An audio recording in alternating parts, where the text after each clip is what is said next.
10ನೇ ತರಗತಿ ಪ್ರಥಮ ಭಾಷೆ ಕನ್ನಡ ಗದ್ಯ ಭಾಗ 4 ಭಾಗ್ಯಶಿಲ್ಪಿಗಳು. ಈ ವಿಡಿಯೋದಲ್ಲಿ ನಾವು ಭಾಗ್ಯಶಿಲ್ಪಿಗಳು ಗದ್ಯ ಭಾಗದ ಅಭ್ಯಾಸ ಪ್ರಶ್ನೆಗಳು ಮತ್ತು ಅವುಗಳಿಗೆ ಸಂಬಂಧಿಸಿದ ಉತ್ತರಗಳನ್ನು ನೋಡೋಣ. ಕೊಟ್ಟಿರುವ ಪ್ರಶ್ನೆಗಳಿಗೆ ಒಂದೊಂದು ವಾಕ್ಯಗಳಲ್ಲಿ ಉತ್ತರಿಸಿ. ಮೊದಲನೇ ಪ್ರಶ್ನೆ, ನಾಲ್ವಡಿ ಕೃಷ್ಣರಾಜ ಒಡೆಯರು ಯಾವಾಗ ಪಟ್ಟಾಭಿಷಿಕ್ತರಾದರು? ನಾಲ್ವಡಿ ಕೃಷ್ಣರಾಜ ಒಡೆಯರು ಕ್ರಿಸ್ತಶಕ 1895ರಲ್ಲಿ ಪಟ್ಟಾಭಿಷಿಕ್ತರಾದರು. ನಾಲ್ವಡಿ ಕೃಷ್ಣರಾಜ ಒಡೆಯರು ಯಾವುದಕ್ಕಾಗಿ ಕಂಕಣಬದ್ಧರಾದರು? ನಾಲ್ವಡಿ ಕೃಷ್ಣರಾಜ ಒಡೆಯರು ಮೈಸೂರು ರಾಜ್ಯದ ಸರ್ವತೋಮುಖ ಅಭಿವೃದ್ಧಿಗಾಗಿ ಕಂಕಣಬದ್ಧರಾದರು.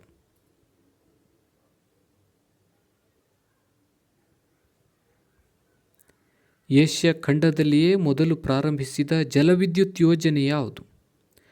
ಶಿವನ ಸಮುದ್ರ ಜಲವಿದ್ಯುತ್ ಯೋಜನೆ ಏಷ್ಯಾ ಖಂಡದಲ್ಲಿಯೇ ಮೊದಲು ಪ್ರಾರಂಭಿಸಿದ ಜಲವಿದ್ಯುತ್ ಯೋಜನೆಯಾಗಿದೆ. ಬ್ರಿಟಿಷ್ ಸರ್ಕಾರ ವಿಶ್ವೇಶ್ವರಯ್ಯ ಅವರಿಗೆ ಯಾವ ಪದವಿಯನ್ನು ನೀಡಿ ಗೌರವಿಸಿತು? ಬ್ರಿಟಿಷ್ ಸರ್ಕಾರ ವಿಶ್ವೇಶ್ವರಯ್ಯ ಅವರಿಗೆ ಸರ್ ಪದವಿಯನ್ನು ನೀಡಿ ಗೌರವಿಸಿತು.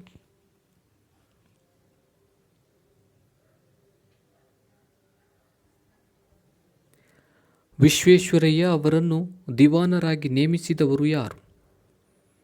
ನಾಲ್ವಡಿ ಕೃಷ್ಣರಾಜ ಒಡೆಯರು ವಿಶ್ವೇಶ್ವರಯ್ಯ ಅವರನ್ನು ದಿವಾನರನ್ನಾಗಿ ನೇಮಿಸಿದರು.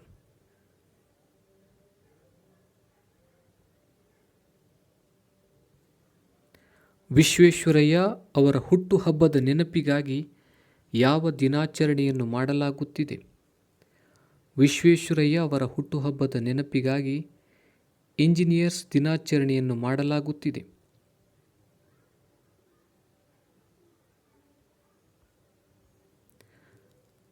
ಕೊಟ್ಟಿರುವ ಪ್ರಶ್ನೆಗಳಿಗೆ 3-4 ವಾಕ್ಯಗಳಲ್ಲಿ ಉತ್ತರಿಸಿ. ನಾಲ್ವಡಿ ಕೃಷ್ಣರಾಜ ಒಡೆಯರ ಕಾಲದಲ್ಲಿ ಯಾವ ಕ್ಷೇತ್ರಗಳು ಸ್ವಯಂ ಆಡಳಿತ ಕ್ಷೇತ್ರಗಳಾದವು? ನಾಲ್ವಡಿ ಕೃಷ್ಣರಾಜ ಒಡೆಯರ ಕಾಲದಲ್ಲಿ ಗ್ರಾಮ ನಿರ್ಮಲೀಕರಣ, ವೈದ್ಯ ಸಹಾಯ, ವಿದ್ಯಾಪ್ರಚಾರ, ನೀರಿನ ಸೌಕರ್ಯ, ಪ್ರಯಾಣ ಸೌಲಭ್ಯ ಮುಂತಾದ ಕ್ಷೇತ್ರಗಳು ಸ್ವಯಂ ಆಡಳಿತ ಕ್ಷೇತ್ರಗಳಾದವು.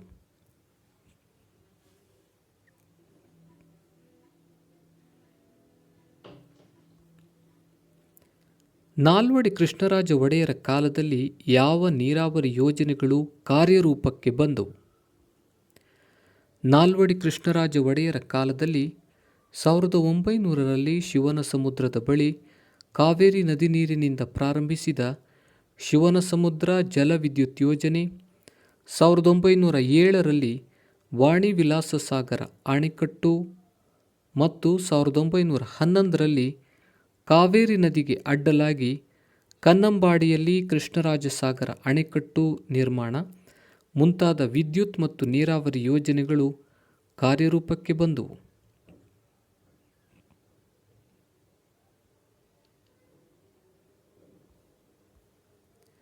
ಶಿಕ್ಷಣದ ಬಗ್ಗೆ ವಿಶ್ವೇಶ್ವರಯ್ಯ ಅವರು ಏನೆಂದು ಹೇಳಿದ್ದಾರೆ? ಶಿಕ್ಷಣದ ಬಗ್ಗೆ ವಿಶ್ವೇಶ್ವರಯ್ಯ ಅವರು ಆಧುನಿಕ ಶಿಕ್ಷಣವೇ ಎಲ್ಲ ಸಮಸ್ಯೆಗಳಿಗೂ ಪರಮೋಚ್ಚ ಪರಿಹಾರ. ಶಿಕ್ಷಣಕ್ಕಾಗಿ ಶಿಕ್ಷಣವಿರಬೇಕು. ಅದು ಕೆಲವೇ ಜನರ ಸ್ವತ್ತಾಗದೆ ಪ್ರಗತಿಪರ ರಾಜ್ಯದಲ್ಲಿ ಎಲ್ಲರ ಆಜನ್ಮ ಸಿದ್ಧ ಹಕ್ಕಾಗಬೇಕು ಎಂದು ಹೇಳಿದ್ದಾರೆ.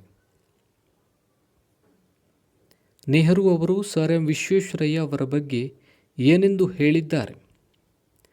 ನೆಹರು ಅವರು ಸರ್ ಎಂ ವಿಶ್ವೇಶ್ವರಯ್ಯ ಅವರ ಬಗ್ಗೆ ದುರಾದೃಷ್ಟವಶಾತ್ ಭಾರತೀಯರಾದ ನಾವು ಹೆಚ್ಚು ಮಾತನಾಡುವವರು ಮತ್ತು ನುಡಿದಂತೆ ನಡೆಯಲಾರದವರೆಂಬ ದೂಷಣೆಗೆ ಒಳಗಾಗಿದ್ದೇವೆ. ತಾವು ಈ ಮಾತಿಗೆ ಬಹುದೊಡ್ಡ ರೀತಿಯಲ್ಲಿ ಹೊರತಾಗಿದ್ದೀರಿ. ತಾವು ಕಡಿಮೆ ಮಾತನಾಡಿದ್ದೀರಿ, ಹೆಚ್ಚು ಕೆಲಸ ಮಾಡಿದ್ದೀರಿ. ಅದನ್ನು ನಾವು ತಮ್ಮಿಂದ ಕಲಿಯೋಣ ಎಂದು ಹೇಳಿದ್ದಾರೆ.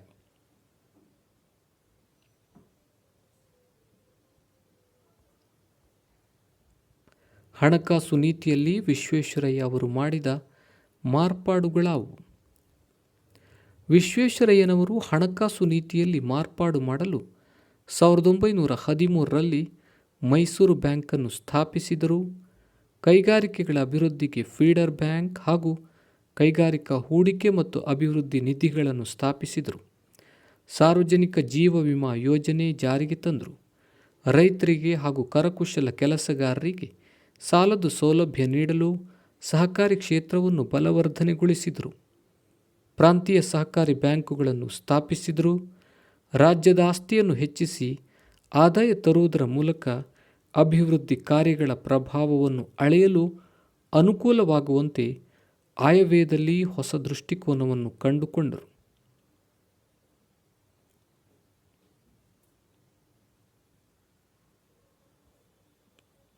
ಕೊಟ್ಟಿರುವ ಪ್ರಶ್ನೆಗಳಿಗೆ 8-10 ವಾಕ್ಯಗಳಲ್ಲಿ ಉತ್ತರಿಸಿ. ನಾಲ್ವಡಿ ಕೃಷ್ಣರಾಜ ಒಡೆಯರ ಕಾಲದಲ್ಲಿ ಮೈಸೂರು ಮಾದರಿ ಮೈಸೂರು ರಾಜ್ಯ ಹೇಗಾಯಿತು ವಿವರಿಸಿ. ನಾಲ್ವಡಿ ಕೃಷ್ಣರಾಜ ಒಡೆಯರು 1902ರಲ್ಲಿ ಮೈಸೂರು ರಾಜ್ಯದ ನೇರ ಉಸ್ತುವಾರಿ ವಹಿಸಿಕೊಂಡರು. ಆಗ ದಿವಾನರಾಗಿದ್ದ ಸರ್ ಕೆ ಶೇಷಾದ್ರಿಯರವರ ಸಹಾಯದೊಡನೆ ಮೈಸೂರು ರಾಜ್ಯದ ಸರ್ವತೋಮುಖ ಅಭಿವೃದ್ಧಿಗೆ ಕಂಕಣಬದ್ಧರಾದರು. 1923ರಲ್ಲಿ ಹೊಸ ಕಾನೂನೊಂದನ್ನು ಜಾರಿಗೆ ತಂದು ಪ್ರಜಾಪ್ರತಿನಿಧಿ ಸಭೆಯನ್ನು ಶಾಸನಬದ್ಧ ಸಂಸ್ಥೆಯನ್ನಾಗಿ ಮಾರ್ಪಡಿಸಿದರು. 1907ರಲ್ಲಿ ನ್ಯಾಯ ವಿಧಾಯಕ ಸಭೆಯನ್ನೂ ಸಹ ಸ್ಥಾಪಿಸಿದರು. ಪ್ರಜಾಪ್ರತಿನಿಧಿ ಸಭೆಯಲ್ಲಿ ಮಂಡಿಸಿದ ಎಲ್ಲ ವಿಷಯಗಳನ್ನು ಸಹ ವಿಮರ್ಶಿಸುವ ಅಧಿಕಾರ ಆ ಸಭೆಗೆ ಇದ್ದಿತು. ಗ್ರಾಮ ನಿರ್ಮಲೀಕರಣ, ವೈದ್ಯ ಸಹಾಯ, ವಿದ್ಯಾ ಪ್ರಚಾರ, ನೀರಿನ ಸೌಕರ್ಯ, ಪ್ರಯಾಣ ಸೌಲಭ್ಯ ಮುಂತಾದ ಕ್ಷೇತ್ರಗಳು ಸ್ವಯಂ ಆಡಳಿತ ಕ್ಷೇತ್ರಗಳಾದವು. ಸಾಹಿತ್ಯ, ಸಂಗೀತ, ವಾಸ್ತುಶಿಲ್ಪಗಳ ಅಭಿವೃದ್ಧಿಗೆ ಒತ್ತು ನೀಡಿದರು. ನಾಡಿನಲ್ಲೇ ಮೊಟ್ಟಮೊದಲ ವಿಶ್ವವಿದ್ಯಾನಿಲಯವಾದ ಮೈಸೂರು ವಿಶ್ವವಿದ್ಯಾನಿಲಯವನ್ನು ಸ್ಥಾಪಿಸಿದರು.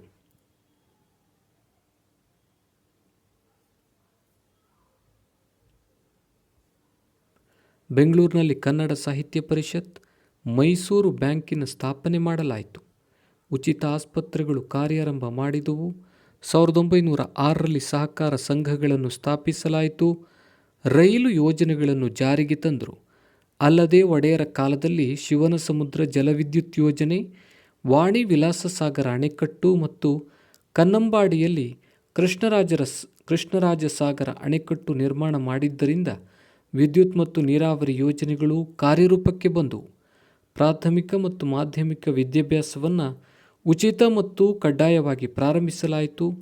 ಮೈಸೂರು ಸಂಸ್ಥಾನವನ್ನು ಮಾದರಿ ಸಂಸ್ಥಾನವನ್ನಾಗಿ ರೂಪಿಸಿದರು. ಹೀಗೆ ನಾಲ್ವಡಿ ಕೃಷ್ಣರಾಜ ಒಡೆಯರ ಕಾಲದಲ್ಲಿ ಮೈಸೂರು ಮಾದರಿ ಮೈಸೂರು ರಾಜ್ಯವಾಯಿತು.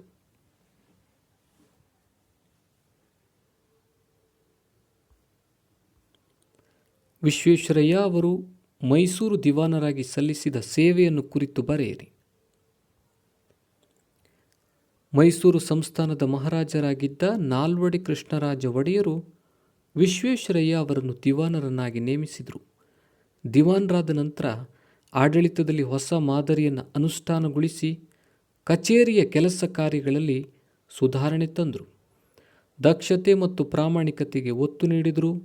ನ್ಯಾಯಾಂಗ ಮತ್ತು ಕಾರ್ಯಾಂಗಗಳ ಅಧಿಕಾರವನ್ನು ಪ್ರತ್ಯೇಕಗೊಳಿಸಿದರು. ಶಿಕ್ಷಣದ ವಿವಿಧ ಯೋಜನೆಗಳನ್ನು ರೂಪಿಸಿದರು. 1913ರಲ್ಲಿ ಪ್ರಾಥಮಿಕ ಶಿಕ್ಷಣ ನಿಬಂಧನೆಯನ್ನು ಜಾರಿಗೆ ತಂದರು. ಮೈಸೂರು ಸಂಸ್ಥಾನವೇ ಪ್ರತ್ಯೇಕವಾದ ಪ್ರೌಢ ಶಿಕ್ಷಣದ ಅಂತಿಮ ಪರೀಕ್ಷೆ ನಡೆಸುವ ಯೋಜನೆಯನ್ನು ಆರ್ಥಿಕ ಪರಿಷತ್ತಿನ ಮೂಲಕ ರೂಪುಗೊಳಿಸಿದರು. ಮೈಸೂರು ವಿಶ್ವವಿದ್ಯಾನಿಲಯದ ಸ್ಥಾಪನೆ ಇವರ ಕಾಲದಲ್ಲಾಯಿತು. ಬೆಂಗಳೂರಿನಲ್ಲಿ ಮೆಕ್ಯಾನಿಕಲ್ ಇಂಜಿನಿಯರಿಂಗ್ ಶಾಲೆ, ಮೈಸೂರಿನಲ್ಲಿ ಚಾಮರಾಜೇಂದ್ರ ತಾಂತ್ರಿಕ ಸಂಸ್ಥೆಗಳನ್ನು ಪ್ರಾರಂಭಿಸಿದರು. ಕನ್ನಡ ಸಾಹಿತ್ಯ ಪರಿಷತ್ತನ್ನು ಸ್ಥಾಪಿಸಿದ್ದು ಇವರ ಕಾಲದ ಮತ್ತೊಂದು ಮಹತ್ವದ ಸಾಧನೆಯಾಗಿದೆ. ವಿಶ್ವೇಶ್ವರಯ್ಯ ಅವರು ಕೈಗಾರಿಕೆಗೆ ಅಗ್ರ ಪ್ರಾಶಸ್ತ್ಯ ನೀಡಿದರು. ಕೈಗಾರಿಕೀಕರಣ ಇಲ್ಲವೇ ಅವನತಿ ಎಂಬ ಘೋಷಣೆ ಮಾಡಿದರು. ಇವರ ಕಾಲದಲ್ಲಿ ಭದ್ರಾವತಿಯ ಕಬ್ಬಿಣ ಮತ್ತು ಉಕ್ಕು ಕಾರ್ಖಾನೆಯನ್ನು ಸ್ಥಾಪಿಸಲಾಯಿತು.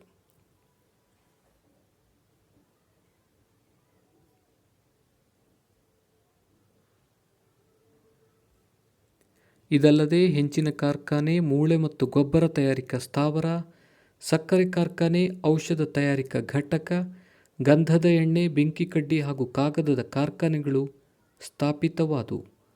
ಸೋಪು ಹಾಗೂ ಲೋಹ ತಯಾರಿಕೆ, ಕಲೆ ಮತ್ತು ಕರಕುಶಲ ಡಿಪೋ, ಕೃಷ್ಣರಾಜೇಂದ್ರ ಬಟ್ಟೆಗಿರಣಿ, ಕಾಗದದ ತಿರುಳು, ರಟ್ಟು, ಪೆನ್ಸಿಲ್, ಬೆಂಕಿಕಡ್ಡಿ ಮತ್ತು ಪೀಠೋಪಕರಣಗಳ ತಯಾರಿಕಾ ಘಟಕಗಳು ಹೀಗೆ ನೂರಾರು ಕೈಗಾರಿಕೆಗಳು ಪ್ರಾರಂಭಗೊಂಡವು.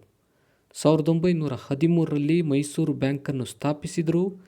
ಕೈಗಾರಿಕೆಗಳ ಅಭಿವೃದ್ಧಿಗೆ ಫೀಡರ್ ಬ್ಯಾಂಕ್ ಹಾಗೂ ಕೈಗಾರಿಕಾ ಹೂಡಿಕೆ ಮತ್ತು ಅಭಿವೃದ್ಧಿ ನಿಧಿಗಳನ್ನು ಸ್ಥಾಪಿಸಿದರು. ಸಾರ್ವಜನಿಕ ಜೀವ ವಿಮಾ ಯೋಜನೆ ಜಾರಿಗೆ ತಂದರು. ಪ್ರಾಂತೀಯ ಸಹಕಾರಿ ಬ್ಯಾಂಕುಗಳನ್ನು ಸ್ಥಾಪಿಸಿದರು. ರಾಜ್ಯದ ಆಸ್ತಿಯನ್ನು ಹೆಚ್ಚಿಸಿ ಆದಾಯ ತರುವುದರ ಮೂಲಕ ಅಭಿವೃದ್ಧಿ ಕಾರ್ಯಗಳ ಪ್ರಭಾವವನ್ನು ಅಳೆಯಲು ಅನುಕೂಲವಾಗುವಂತೆ ಆಯವ್ಯಯದಲ್ಲಿ ಹೊಸ ದೃಷ್ಟಿಕೋನವನ್ನು ಕಂಡುಕೊಂಡರು.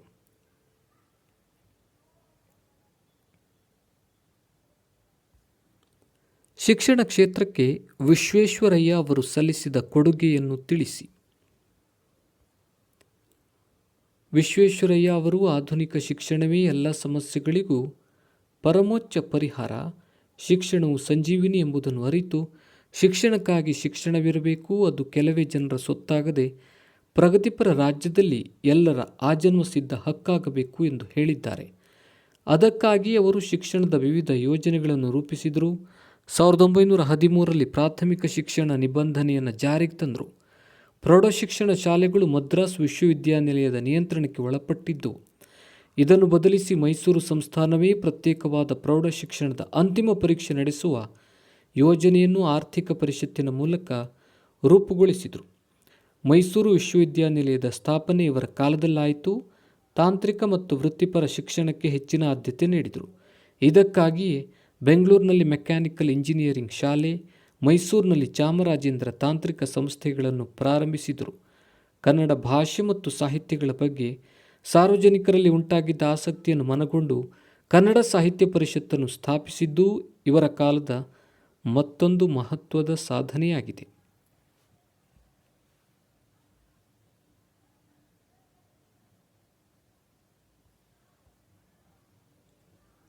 ಸಂದರ್ಭ ಸಹಿತ ಸ್ವಾರಸ್ಯವನ್ನು ವಿವರಿಸಿ. ಸಾಮಾಜಿಕ ಕಾನೂನುಗಳ ಹರಿಕಾರ. ಆಯ್ಕೆ: ಈ ವಾಕ್ಯವನ್ನು ಭಾಗ್ಯಶಿಲ್ಪಿಗಳು ಪಾಠದಲ್ಲಿನ ಪಠ್ಯಪುಸ್ತಕ ರಚನಾ ಸಮಿತಿಯವರು ಆಯ್ಕೆ ಮಾಡಿ ಕೊಟ್ಟಿರುವ ನಾಲ್ವಡಿ ಕೃಷ್ಣರಾಜ ಒಡೆಯರ್ ಎಂಬ ಗದ್ಯ ಭಾಗದಿಂದ ಆರಿಸಲಾಗಿದೆ.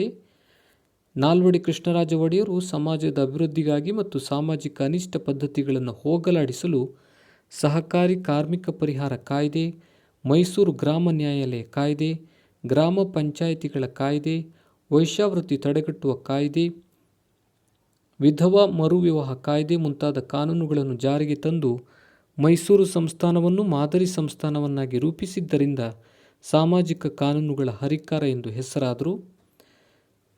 ಸ್ವಾಸ್ಥ್ಯ ಸಮಾಜಕ್ಕಾಗಿ ಮತ್ತು ಸಮಾಜದ ಸರ್ವತೋಮುಖ ಅಭಿವೃದ್ಧಿಗಾಗಿ ನಾಲ್ವಡಿ ಕೃಷ್ಣರಾಜ ಒಡೆಯರು ತಂದ ಕಾನೂನುಗಳು ಅವರನ್ನು ಸಾಮಾಜಿಕ ಕಾನೂನುಗಳ ಹರಿಕಾರರನ್ನಾಗಿಸಿದ್ದು ಹೆಮ್ಮೆಯ ವಿಷಯವಾಗಿದೆ.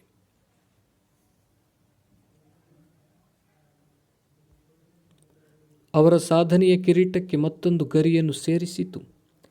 ಆಯ್ಕೆ: ಈ ವಾಕ್ಯವನ್ನು ಭಾಗ್ಯಶಿಲ್ಪಿಗಳು ಪಾಠದ ಭಾಗವಾಗಿ ಡಿ.ಎಸ್. ಜಯಪ್ಪಗೌಡ ಅವರು ರಚಿಸಿರುವ ದಿವಾನ್ ಸರ್ ಎಂ ವಿಶ್ವೇಶ್ವರಯ್ಯನವರ ಕಾರ್ಯಸಾಧನೆಗಳು ಎಂಬ ಕೃತಿಯಿಂದ ಆಯ್ದುಕೊಟ್ಟಿರುವ ಸರ್ ಎಂ ವಿಶ್ವೇಶ್ವರಯ್ಯ ಎಂಬ ಗದ್ಯ ಭಾಗದಿಂದ ಆರಿಸಲಾಗಿದೆ. ಸಂದರ್ಭ: ವಿಶ್ವೇಶ್ವರಯ್ಯನವರು ಮುಂಬೈ ಪ್ರಾಂತ್ಯದಲ್ಲಿ ಸಹಾಯಕ ಇಂಜಿನಿಯರ್ ಆಗಿ ಅನೇಕ ಸಾಧನೆಗಳನ್ನು ಮಾಡಿದರು. ಹಾಗೆಯೇ ಪೂನಾದ ಮೂಥಾ ಕಾಲುವೆಗೆ ನೀರಿನ ನೆಲೆಯಾಗಿದ್ದ ಪೀಪ್ ಜಲಾಶಯಕ್ಕೆ ಸ್ವಯಂಚಾಲಿತ ಬಾಗಿಲುಗಳನ್ನು ಅಳವಡಿಸಿದರು.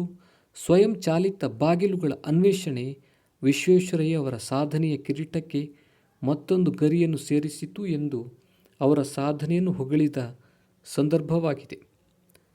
ಸ್ವಾರಸ್ಯ: ವಿಶ್ವೇಶ್ವರಯ್ಯನವರ ಅನ್ವೇಷಣೆಗಳು ಸಾಧನೆಗಳ ಸರಮಾಲೆಯಾಗಿ ರೂಪುಗೊಂಡಿರುವುದು ಅವರ ಬೌದ್ಧಿಕ ಯಶಸ್ಸಿನ ಕಿರೀಟದ ಗರಿಗಳಾಗಿವೆ ಎಂಬುದು ಸ್ವಾರಸ್ಯಪೂರ್ಣವಾಗಿದೆ.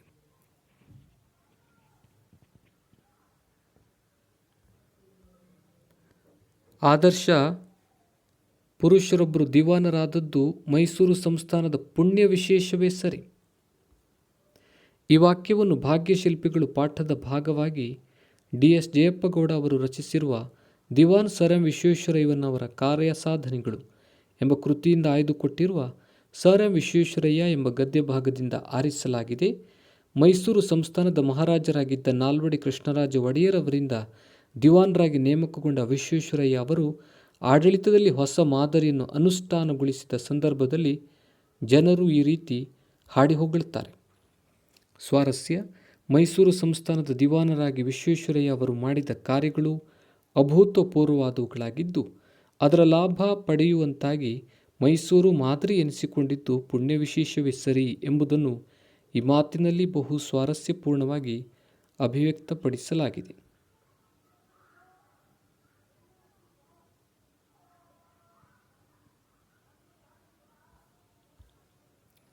ಮೊಟ್ಟಮೊದಲ ಬಾರಿಗೆ ಸ್ತ್ರೀಯರಿಗೆ ಮತದಾನದ ಹಕ್ಕು. ಈ ವಾಕ್ಯವನ್ನು ಭಾಗ್ಯಶಿಲ್ಪಿಗಳು ಪಾಠದಲ್ಲಿನ ಪಠ್ಯಪುಸ್ತಕ ರಚನಾ ಸಮಿತಿಯವರು ಆಯ್ಕೆ ಮಾಡಿಕೊಟ್ಟಿರುವ ನಾಲ್ವಡಿ ಕೃಷ್ಣರಾಜ ಒಡೆಯರ್ ಎಂಬ ಗದ್ಯ ಭಾಗದಿಂದ ಆರಿಸಲಾಗಿದೆ. ಸಂದರ್ಭ: ಮೈಸೂರು ಸಂಸ್ಥಾನದ ಮಹಾರಾಜರಾಗಿದ್ದ ನಾಲ್ವಡಿ ಕೃಷ್ಣರಾಜ ಒಡೆಯರ್ ಅವರು ಜಾರಿ ಮಾಡಿದ ಸಾಮಾಜಿಕ ಕಾನೂನುಗಳನ್ನು ತಿಳಿಸುವ ಸಂದರ್ಭದಲ್ಲಿ 1927ರಲ್ಲಿ ಮೊಟ್ಟಮೊದಲ ಬಾರಿಗೆ ಸ್ತ್ರೀಯರಿಗೆ ಮತದಾನದ ಹಕ್ಕನ್ನು ನೀಡಿದರು ಎಂದು ಲೇಖಕರು ಉಲ್ಲೇಖಿಸಿದ್ದಾರೆ. ಸ್ತ್ರೀಯರಿಗೆ ಸರಿಯಾದ ಸ್ಥಾನಮಾನಗಳಿಲ್ಲದ ಕಾಲದಲ್ಲಿ ನಾಲ್ವಡಿ ಕೃಷ್ಣರಾಜ ಒಡೆಯರ್ ಅವರಿಗೆ ಸಾಮಾಜಿಕ ನ್ಯಾಯ ದೊರಕಿಸಿದ್ದು ಸ್ವಾರಸ್ಯಪೂರ್ಣವಾಗಿ ವ್ಯಕ್ತಗೊಂಡಿದೆ.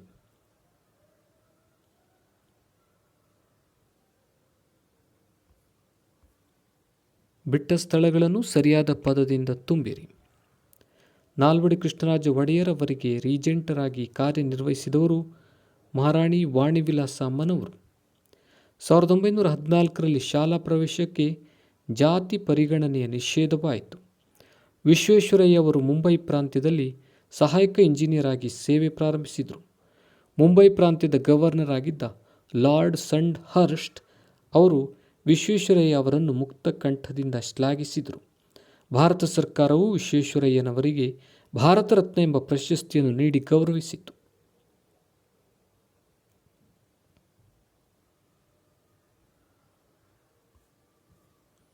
ಭಾಷಾ ಚಟುವಟಿಕೆ: ಕೊಟ್ಟಿರುವ ಪದಗಳ ತತ್ಸಮ ತದ್ಭವ ಬರೆಯಿರಿ.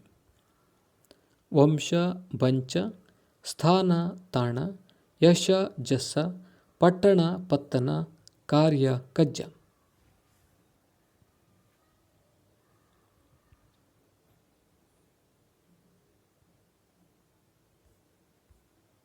ನೀಡಿರುವ ಪದಗಳಲ್ಲಿ ಅನ್ಯ ದೇಶ ಪದಗಳನ್ನು ಆರಿಸಿ ಬರೆಯಿರಿ. ಡಿಪ್ಲೊಮಾ, ಅಜಮಾಯಿಷಿ, ದಿವಾನ, ಪ್ರೌಢ ಶಿಕ್ಷಣ ನಡೆಸು, ಸೋಪು ಕಾರ್ಖಾನೆ, ಕಾಗದ ಕಚೇರಿ. ಉತ್ತರ: ಅನ್ಯ ದೇಶ ಪದಗಳು ಡಿಪ್ಲೊಮಾ, ಅಜಮಾಯಿಷಿ, ದಿವಾನ, ಸೋಪು ಕಾರ್ಖಾನೆ, ಕಾಗದ ಕಚೇರಿ.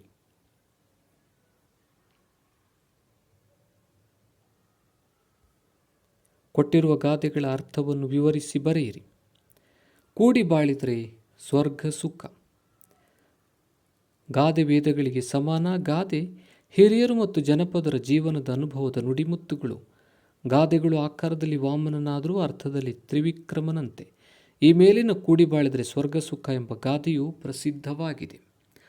ವಸುದೈವ ಕುಟುಂಬಂ ಎಂಬ ಮಾತನ್ನು ನೆನೆದರೆ ಸಾಕು, ಈ ಗಾದೆಯ ಅರ್ಥ ಪರಿಪೂರ್ಣವಾಗುತ್ತದೆ. ಮನುಷ್ಯ ಸಂಘಜೀವಿ, ಅವನು ಒಬ್ಬಂಟಿಯಾಗಿ ಬದುಕುವುದು ಬಲು ಕಷ್ಟ. ಆದ್ದರಿಂದ ಎಲ್ಲರ ಸಮೂಹದಲ್ಲಿ ಸುಖವಾಗಿ ಬಾಳುತ್ತಾನೆ. ಹನಿ ಹನಿ ಕೂಡಿ ಹಳ್ಳ, ತೆನೆ ತೆನೆ ಕೂಡಿ ಬಳ್ಳ ಎನ್ನುವ ಹಾಗೆ ಕುಟುಂಬದ, ಸಮಾಜದ ಎಲ್ಲ ಜನರೂ ಒಟ್ಟಾಗಿ ಕೂಡಿ ಬಾಳಿದ್ರೆ ಸ್ವರ್ಗ ಸುಖವನ್ನು ಅನುಭವಿಸ್ಬೋದು. ಸ್ವರ್ಗ ಸುಖ ಬೇರೆಲ್ಲೂ ಇಲ್ಲ, ನಮ್ಮ ಹೊಂದಾಣಿಕೆಯಲ್ಲಿದೆ, ಒಗ್ಗಟ್ಟಿನಲ್ಲಿದೆ, ಸಮೂಹವಾಗಿ ಕೂಡಿ ಬಾಳುವುದರಲ್ಲಿದೆ. ಕೈ ಕೆಸರಾದರೆ ಬಾಯಿ ಮೊಸರು. ಗಾದೆ ವೇದಗಳಿಗೆ ಸಮಾನ. ಗಾದೆ ಹಿರಿಯರು ಮತ್ತು ಜನಪದರ ಜೀವನದ ಅನುಭವದ ನುಡಿಮುತ್ತುಗಳು. ಗಾದೆಗಳು ಆಕಾರದಲ್ಲಿ ವಾಮನನಾದರೂ ಅರ್ಥದಲ್ಲಿ ತ್ರಿವಿಕ್ರಮನಂತೆ. ಈ ಮೇಲಿನ ಕೈ ಕೆಸರಾದರೆ ಬಾಯಿ ಮೊಸರು ಎಂಬ ಗಾದೆಯು ಪ್ರಸಿದ್ಧವಾಗಿದೆ. ಕರ್ಮವಿದ್ದಷ್ಟು ಫಲ ಎಂಬುದೊಂದು ಮಾತಿನಂತೆ ಕಷ್ಟಪಟ್ಟು ದುಡಿದರೆ ಮಾತ್ರ ಸುಖವಾಗಿ ಬಾಳನ್ನು ಸಾಗಿಸಬಹುದು. ಮಂತ್ರದಿಂದ ಹಣ್ಣು ಉದುರಲು ಸಾಧ್ಯವಿಲ್ಲ, ಶಕ್ತಿಯಿಲ್ಲದೆ ನಡೆಯಲು ಸಾಧ್ಯವಿಲ್ಲ. ಹಾಗೆಯೇ ಕೈಕಟ್ಟಿ ದುಡಿಯದೇ ಇದ್ದರೆ ಹೊಟ್ಟೆ ತುಂಬುವುದಿಲ್ಲ. ಕಷ್ಟಪಟ್ಟು ದುಡಿದರೆ ಹೊಟ್ಟೆ ತುಂಬುತ್ತೆ. ರೈತನೊಬ್ಬ ಜಮೀನಲ್ಲಿ ಕಷ್ಟಪಟ್ಟು ದುಡಿತಾನೆ, ಫಲ ಬಂದಾಗ ಹಾಯಾಗಿ ಕುಳಿತು ಊಟ ಮಾಡ್ತಾನೆ. ಅವನು ದುಡಿಯದೇ ಇದ್ದರೆ ಹೊಟ್ಟೆಗೆ ತಣ್ಣೀರಿನ ಬಟ್ಟೆಯ ಗತಿ. ವಿದ್ಯಾರ್ಥಿಗಳು ಆಸಕ್ತಿಯಿಂದ ಕಷ್ಟಪಟ್ಟು ಓದಿದರೆ ಉತ್ತಮ ಅಂಕಗಳನ್ನು ಗಳಿಸಬಹುದು ಎಂದು ಹೇಳಬಹುದು. ಒಟ್ಟಿನಲ್ಲಿ ಕಷ್ಟಪಟ್ಟವರಿಗೆ ಸುಖ ಬಾಳು ಎಂಬುದನ್ನು ಮರೆಯಬಾರದು.